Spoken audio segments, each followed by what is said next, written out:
So UFC 299 just ended, ladies and gentlemen, and there is a lot to go over. We're gonna go over the main card here. Um, what a fun performance! We nearly got each and every single fight correct, except for the Michael Venom Page versus Kevin Holland fight. But we'll get into that later. Before we go ahead and break down all these fights, ladies and gentlemen, make sure you guys hit that like, consider leaving a comment, and subscribe to the channel. Let's go ahead and start with the first fight in the main card: Peter Yan versus Song Yadong. So this fight was pretty interesting. I thought that Peter Yan was being a little bit passive. He was a little bit timid. He was trigger nervous. He was scared to pull the trigger sometimes. And in my opinion, I felt like he was taking punishment from positions where I thought Peter Yan would take a little bit more risk, but obviously he wasn't taking too many risks. You could obviously tell that he was being super careful because he did not want to, take another loss. And you could freaking tell because at some points in this fight, it looked like he was almost reacting to the fight instead of initiating his own offense. And Song Yadong was landing some pretty wide open shots, which was kind of uncharacteristic of Peter Yan's style, in my opinion. But Peter Yan went to go ahead and got the job done. I'm super happy for him. He's one of my favorite fighters in the UFC. So obviously this take is pretty biased, but who cares, man? Who freaking cares? I love that we saw a win tonight from Peter Yan. This was a fight that I was extremely nervous for, because if Peter Yan would have lost this fight, obviously people would have called them washed up.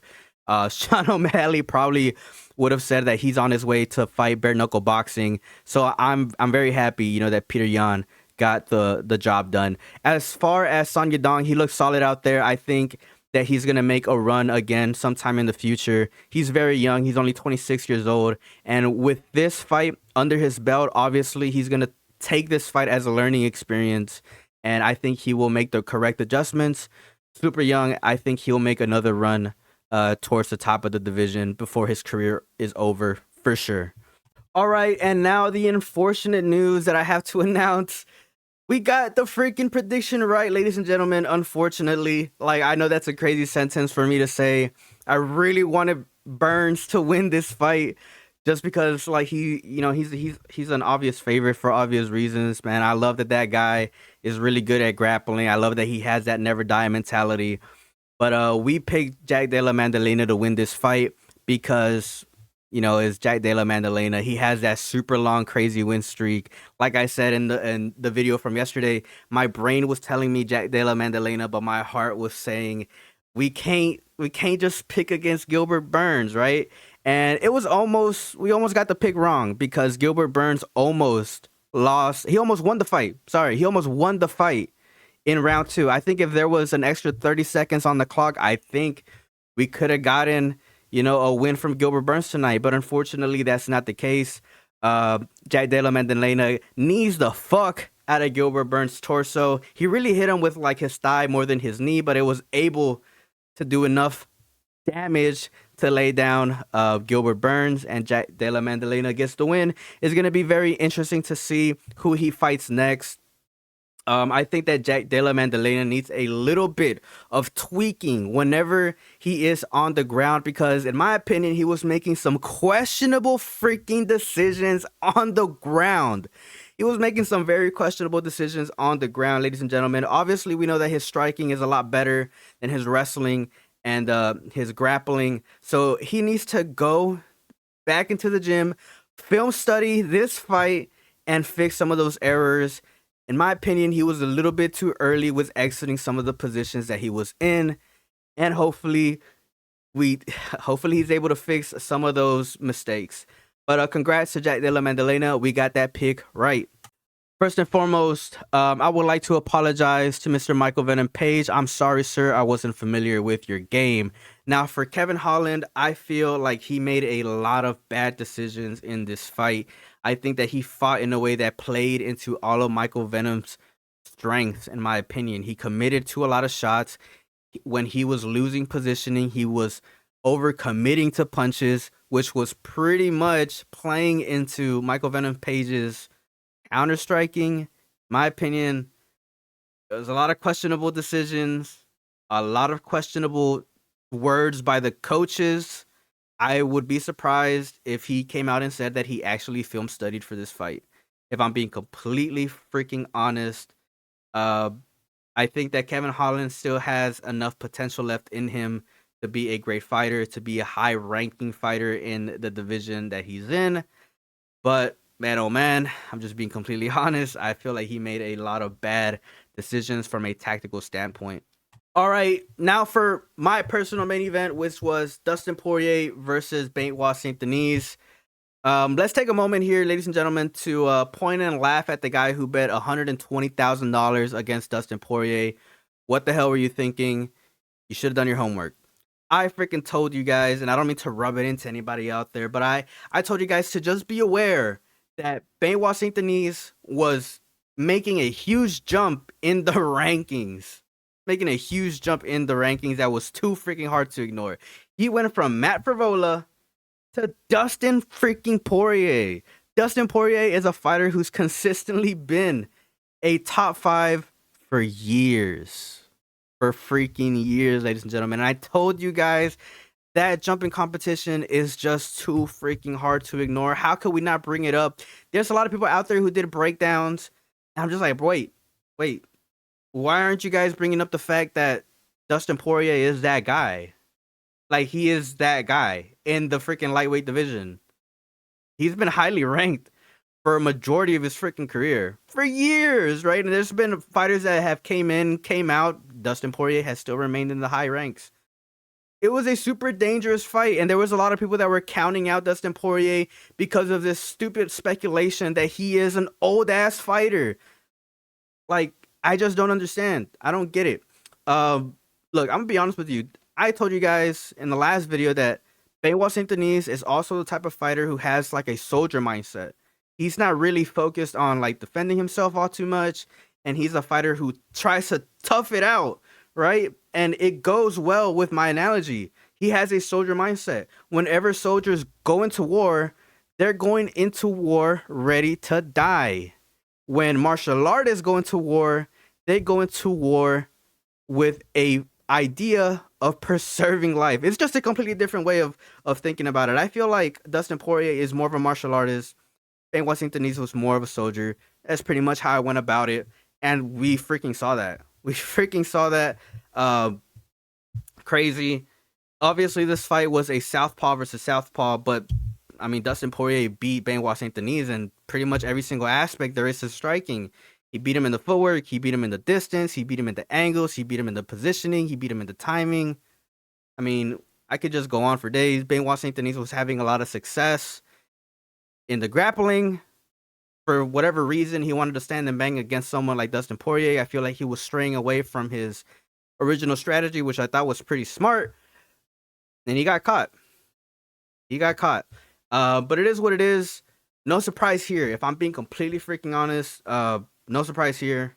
Dustin Poirier, the diamond shines bright. That era is still here, ladies and gentlemen. Still here, alive and well. But if I'm being completely honest, Benoit Saint-Denis is the type of fighter. He's really good, right? He's really, really good. He's a tough guy. I just feel like he needs to, adjust a couple concepts, right? Just adjust a couple concepts on the way he approaches a fight, on the way he approaches a 50-50. And I think that he can make giant strides in the lightweight division. But only time will tell. He's a super young ass dude. I think he'll make another run in the top 5, definitely, for sure, before his career is over. But for now, ladies and gentlemen, this era is still here. Okay, now for Sean O'Malley versus Marlon Vera, and I can easily go on a 30-minute rant. This fight pissed me off so freaking much. Let's go ahead and just talk about the fact that Chito Vera came into this fight with no real system, and it just proves that whoever the hell is coaching Marlon Chito Vera does not have what it takes to compete against the best in the world. Point blank, period. Chito Vera should find a new coaching team. He should find somebody that actually knows how to develop as a fighter. Because tonight what we saw was not it. We did not see Chito Vera go into this fight with any system to counter Sean O'Malley's system. And it was a bad performance, man. It was super bad performance. And you know what infuriated me the most What pissed me off the most about this entire fight was the fact that Chito Vera was going back to his corner, and his corner was telling him the dumbest fucking shit I've ever freaking heard in terms of coaching. Literally, I'm not even joking. This literally is what one of Chito Vera's coaches said. You need to go in there and pressure him. You need to go in there and get this motherfucker. And I'm quoting. You need to go in there and leave it all on the table. This is for everything you've worked for. And I get it. I get it. I understand you're trying to motivate your fighter. But Chito was looking at his coaches like, coach, what do I do? And his coaches are just telling him the same shit each and every single freaking round. It's like they were, go in there and get him. What the it was just making me so mad. You guys have no idea. And that just proves it. Chito Vera, you need to find a team that could really develop you and that can really put a system behind your freaking movements, because a lot of the movements that you were doing in there really seemed unconscious, in my opinion. It was really making me mad. And let me just say this: the commentary team. I don't even know. I don't even know if Joe Rogan, DC, or any of the commentators even actually film study, because they were saying dumb shit like, "Oh, Sean O'Malley is winning the fight because he's fighting behind his jab," and I was just like, "What the hell does that even freaking mean? What does that mean? What you're saying that Sean O'Malley is winning the fight because he's just landing his jab? Okay, yeah, I can see it, but is he just landing his jab, or is he maybe positioning himself in a way to land his jab and disengage, or land his jab and pull counter, or land his jab and freaking move?" You know what I'm saying? Like, it's a system. It's a system. This is Sean O'Malley's system. He's a sniper, right? He's been saying it literally the entire freaking time this fight was being built up. Oh, guys, I'm a sniper. I'm a counter fighter, right? Like, to say that, oh, Sean O'Malley is just winning the fight because he's landing his jab, it's such a such a superficial statement to say publicly to thousands of people of what the hell is actually freaking going on. Because we saw Sean O'Malley completely outposition Chito Vera 90% of the time. And I'm not even joking.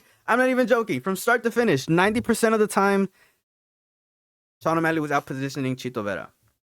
And I'm just being completely honest. But what really pissed me off this fight was the coaching. If I'm just being completely honest, yeah, Chito Vera's coaches, they do not have what it takes to compete against the best of the best. I'm just being completely freaking honest, man. Some of the coaching, some of the language, some of the advice, it was just terrible. It was bad. It was really, really bad. But I was rambling there for a little bit. UFC 299, in my opinion, it lived up to the hype. Very, very good performance from Sean O'Malley. Even though Marlon Chito Vera is not a super high level fighter, you know what I'm saying? This fight was kind of gifted to him. Vera really didn't have anything to lose in this fight. Sean O'Malley had everything to prove. I mean, I'm curious to see who he calls out next or who he gets next. I know he called Ilia Topuria, but I don't think they're going to give it to him. I think he needs another title defense before they actually give him Ilia Topuria. I think that he probably fights Merab, or he probably fights Corey Sandhagen, which are all very, very tough fights, I might add, because Corey Sandhagen is a fighter, in my opinion, who has a very, very good system. He's a very, very good system. He's a very sharp guy, very smart, with smart coaches. Merab, I mean, he gets round ins with a former champion, right? So that says a lot about his development and the way he prepares for a top level fight. But yeah, 29, really good. Let me know your thoughts down in the comment section below, right? Which fight were you guys excited to watch the most? Are you guys in a good mood that Peter Yan won? Because I tell you, I definitely am, right? That was the fight that I was the most hyped about. Well, that fight and the Dustin Poirier fight. But yeah, let me know your thoughts down in the comment section below. As always, man, it's a pleasure talking to each and every single one of you guys. Even the ones that, talk crap to me in the comments. It's all right. I love you guys. Man. I love doing this. Peace out and have a good one.